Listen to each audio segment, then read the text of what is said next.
हमने हमारे लेक्चर 1.2 में फिजिकल क्वांटिटीज़ के बारे में बहुत डिटेल में पढ़ा। अब any quantity measured in base units has the same dimension. यानी फॉर एग्जांपल अगर मैंने लेंथ मेजर की है तो उसके लिए मैं कौन सा यूनिट यूज़ करूँगी? मीटर। इसी तरह अगर मैंने विड्थ मेजर की है तो उसके लिए भी मैं मीटर यूज़ करूँगी। किसी शेप या डायग्राम का डायामीटर मैंने मेजर करना है उसके लिए भी मैं मीटर यूज़ करूँगी।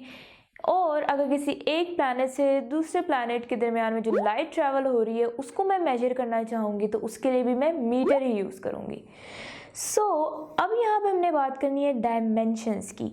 दो स्क्वायर ब्रैकेट्स के दरमियान में जो लेटर होता है वो डायमेंशन होती है किसी भी बेस यूनिट की। अब जैसे कि यहाँ पर मैंने इन सब की जो यूनिट है वो है मीटर, तो मीटर के लिए जो डायमेंशन यूज़ होती है वो है L2 और हर डायमेंशन स्क्वायर ब्रैकेट के दरमियान में लेटर लिखा होता है वही डायमेंशन होती है।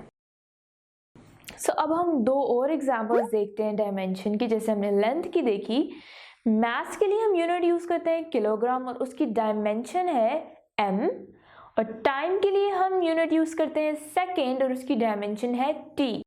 अब सवाल आता है कि हम डायमेंशंस यूज़ क्यों करते हैं? किसी भी फिजिक्स की इक्वेशन में हम उसकी होमोजेनिटी चेक कर सकते हैं। अब होमोजेनिटी क्या है? किसी भी इक्वेशन की जो राइट हैंड साइड डायमेंशंस होती हैं वो लेफ्ट हैंड साइड डायमेंशंस के इक्वल होती हैं। हमें एग्जांपल दी गई है डिस्टेंस की x is equals to 1/2 at square. x जो है यहाँ पे वो है डिस्टेंस, 1/2 जो है वो है कांस्टेंट, a एक्सेलरेशन, t जो है वो है टाइम। हम x की जगह उसकी डायमेंशन लिख देंगे l और कांस्टेंट हम हटा देंगे, a की जगह हम v/t एक्सेलरेशन की जगह, और t की जगह हम उसका डायमेंशन लिख देंगे t स्क्वायर। फिर हम v की जगह, क्योंकि v is equals to t/t distance over time, हम वो लिख देंगे और t एज इट इज नीचे लिख देंगे और आगे डायमेंशन उसकी t स्क्वायर।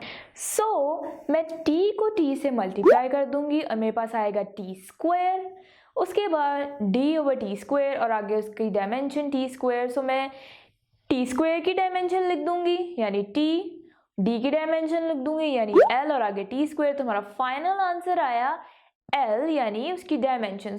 ये एक होमोजीनियस इक्वेशन है क्योंकि इसकी राइट हैंड साइड की भी डायमेंशन इक्वल है लेफ्ट हैंड साइड की डायमेंशन से।